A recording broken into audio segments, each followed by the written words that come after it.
El evolucionismo es una concepción que consiste en suministrar una explicación de la transformación de los fenómenos físicos, biológicos, animales, sociales y anímicos a través del tiempo, como fruto de la lógica de transición y desarrollo. Hay un evolucionismo con respecto al cosmos, del mismo modo que hay un evolucionismo zoológico y un evolucionismo social. Y dentro de este último, cabe distinguir tendencias muy diversas. La teoría sociológica predarwiniana se hallaba ya profundamente imbuida de espíritu evolucionista. Al margen de su espléndida originalidad, Darwin se inspiró de lleno en el ambiente intelectual de su época. Tema 4. Organismo y evolucionismos spencerianos. Spencer solucionaría los problemas metodológicos y epistemológicos con los que pronto habría de topar las ciencias sociales. Spencer no es extremista al respecto, pero sí considera que la sociedad es un organismo sui generis, puesto que posee un conjunto de elementos compartidos con los organismos. Se asemeja a ellos porque aumenta su masa, a que no sucede con la naturaleza inorgánica.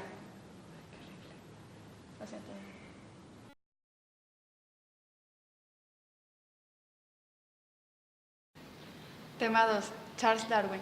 Tras estudiar medicina en Edimburgo y Cambridge, Darwin emprendió el viaje de exploración científica en 1831 por costas y tierras sudamericanas y por el Océano Pacífico.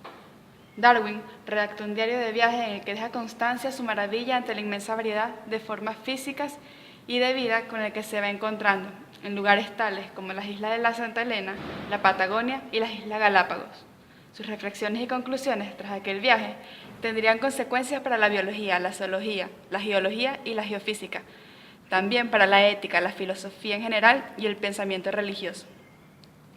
Las ideas clave en el pensamiento darwiniano de la lucha por la existencia y la supervivencia proceden de su lectura de la obra de Thomas Robert Malthus, Ensayo sobre la población. Las demás nociones generales sobre la evolución pertenecen al espíritu de la época. La publicación del origen de las especies repercutió inmediatamente sobre la concepción antropológica de la época. Darwin, en su teoría de la evolución, se refiere al proceso de producción de formas superiores de vida a partir de otras inferiores. Tema 3. Herbert Spencer. Herbert estaba inclinado por las ciencias, formándose como ingeniero y entrando en una compañía de ferrocarriles.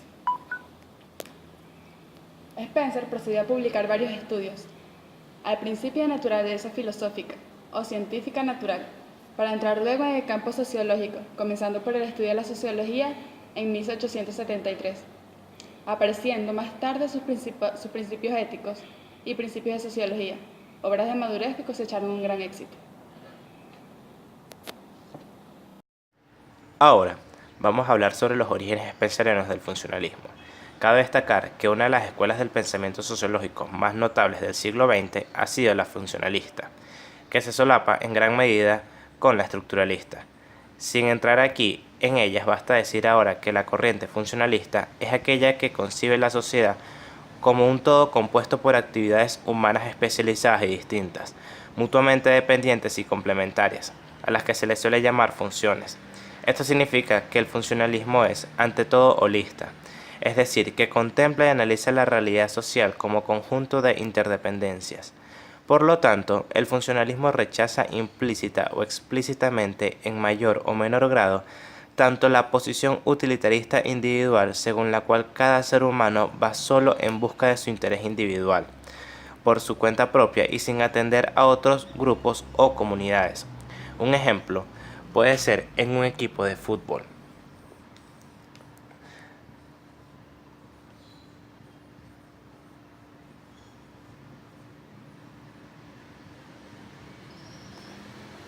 Donde los objetos pueden ser los jugadores por su parte. Los atributos son las características propias de la posición que ocupa cada jugador o rol que desempeña, y las relaciones son todas aquellas acciones que los jugadores realizan para determinar que son un equipo, donde no hay un interés individual, sino un interés colectivo. El empirismo e individualismo. Spencer se dedicó a recopilar datos sobre la evolución de la humanidad. Para ello recogió gran cantidad de material sobre las costumbres y formas de vida de los pueblos. Con él comenzó la tradición etnológica y antropológica británica. Se convirtió en el catalizador y sintetizador crítico de los informes y datos que exploradores, misioneros, geógrafos y médicos aportaban desde todo el vasto imperio británico. Lo que también se logró fue desencadenar la corriente universalista y mundializadora que habría de emancipar a las ciencias sociales y la filosofía de la sociedad, andando el tiempo de la servidumbre de confundir la civilización occidental con la norma de lo bueno o lo correcto. Tras la quiebra de las teorías tradicionales del derecho natural como soporte del individualismo, el binomio Spencer-Darwin propone soluciones evolucionistas difíciles de desaprovechar para los seguidores del liberalismo. Tales soluciones son además antiestatalistas, como puede constatarse en la obra de Spencer, El hombre contra el Estado, de 1884, en la que el autor intenta demostrar que el orden liberal, pese a todos sus defectos, es el menos dañino de los posibles. Con ella ataca a aquellos países cuyo régimen político interno es liberal, pero que no son liberales ni tolerantes en su relación con otros pueblos, a los que imponen su fuerza. El imperialismo militarista debe ser superado. Spencer liga la sociología a todo ello. La sociología era para él la herramienta de autoconocimiento que precisa los hombres en las sociedades avanzadas y seculares para irse liberando de sus propios mitos y cadenas. Es necesaria para entender el mundo de las sociedades industriales y socavar las falsas creencias de las que aún somos víctimas y con las que hacemos víctimas a los otros. En cuanto al organicismo y darwinismo social, a finales del siglo XIX se presentó junto al desarrollo paulatino. En cuanto al organicismo y darwinismo social, tenemos que tomar en cuenta que se basa en la supervivencia del más apto, y que a finales del siglo XIX se presenció junto al desarrollo paulatino de la sociología y de las demás ciencias sociales, e incluso de su progresiva institucionalización, la aparición de las primeras escuelas dentro de esta disciplina, con un trasfondo compartido de positivismo, y una de las más destacadas de las escuelas fue la organicista. En efecto, el organicismo pronto se vio en dos grandes tendencias. Una era estática en su posición y otra más dinámica. Se vio en la dimensión de una lucha propia de darwinismo para plantear las cosas desde la perspectiva de considerar la vida social como esencialmente conflictiva. La estática fue una de las corrientes que se ganó un lugar en la historia del pensamiento sociológico gracias a Paul Lilienfeld por haber llevado el organicismo a su extremo. La sociedad era para todos los efectos un organismo.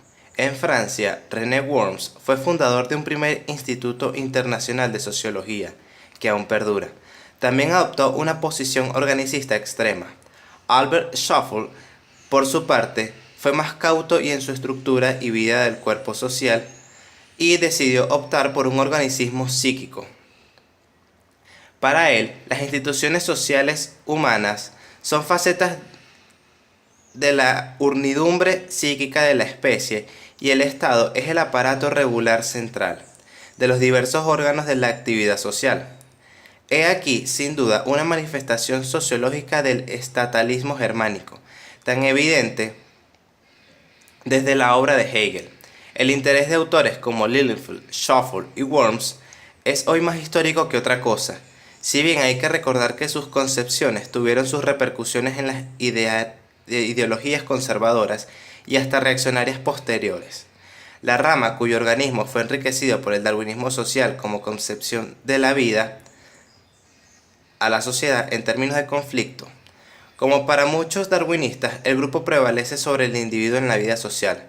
No son los individuos, como pretendían los liberales y en una poca medida Spencer. Sus intereses conflictivos generan una lisa constante por la existencia que implica la subyugación y la eliminación mutua. Opina Gumpurbich que este es un principio histórico general. Como quiera, en su interpretación carece de una visión histórica e histórica general.